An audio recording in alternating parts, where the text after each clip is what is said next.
Assalamualaikum warahmatullahi wabarakatuh. Ismi Nurli wa ana muallif silsilah kutub al-lughatil arabiyyah sahlah. Nama saya Nurli dan saya adalah penulis buku bersiri bahasa Arab mudah. Qala Allah Subhanahu wa taala, "Inna anzalnahu Qur'anan Arabiyyan la'allakum ta'qilun." Allah Subhanahu wa taala berfirman, sesungguhnya kami telah menurunkan Al-Quran di dalam bahasa Arab, semoga kamu mengerti, semoga kamu berakal. Fanahnu na'rifu jami'an, kita semua tahu al-lughatul arabiyyah hiya lughatul Quran, bahasa Arab adalah bahasa Al-Quran. Dan kita belajar bahasa Arab bukan sahaja untuk mengetahui makna setiap kalimah di dalam Al-Quran, kerana kalaulah itu sahaja kita boleh melihat kamus. Tetapi pembelajaran bahasa Arab lebih daripada itu. Contohnya di dalam Al-Quran ismu al-jalalah. Contohnya Allahu, kita jumpa Allahu, kadang-kadang kita jumpa Allah dan kadang-kadang kita jumpa Allahi. Misalun basmalah, bismillahi. Boleh tak kita cakap atau kita baca bismillahu? Tak boleh. Bismillahi ada kaedah dia. Atau di ayat yang lain, qala Allah Subhanahu wa taala, khatamallahu ala qulubihim wa ala sam'ihim. Khatamallahu.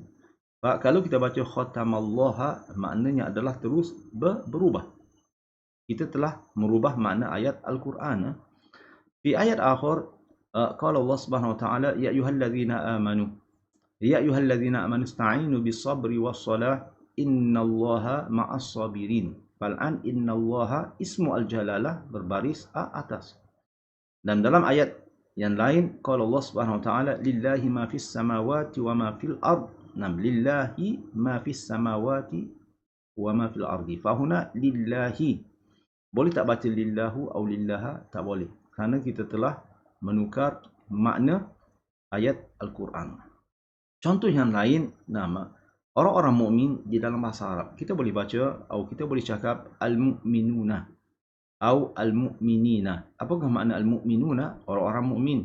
Apakah makna al-mu'minina? Orang-orang mukminah. Tetapi dalam Al-Quran, contohnya, qala Allah Subhanahu wa taala, amanar rasulu bima unzila ilaihi min rabbihi wal mu'minun. Kalau kita baca wal mu'minina, walaupun maknanya di dalam bahasa Arab atau di dalam bahasa Indonesia adalah sama, tetapi kita telah merubah makna ayat Al-Quran, telah merubah makna ayat Al-Quran. Fahuna al-mu'minuna bukan al-mu'minina. Fa insyaallah taala kalau kita mempelajari bahasa Arab, kita akan faham semua ini insya-Allah taala.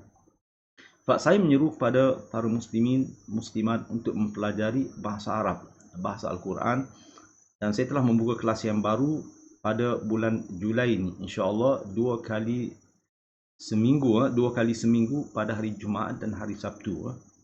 Sesiapa yang berminat boleh menghubungi nombor ini 019 9354122 019 9354122. Fa'al-lughatul arabiyyatu hiya lughatul Quran. Satu lagi, nama pembelajaran ini insya-Allah taala terdapat video-video pembelajaran yang saya telah lakukan, telah upload di dalam YouTube, YouTube Nurli Arabic. Boleh pergi kepada Nurli Arabic dan boleh melihat video-video pembelajaran dan pengajaran bahasa Arab menggunakan buku bersiri bahasa Arab mudah. Jazakumullah khairan. Assalamualaikum warahmatullahi wabarakatuh.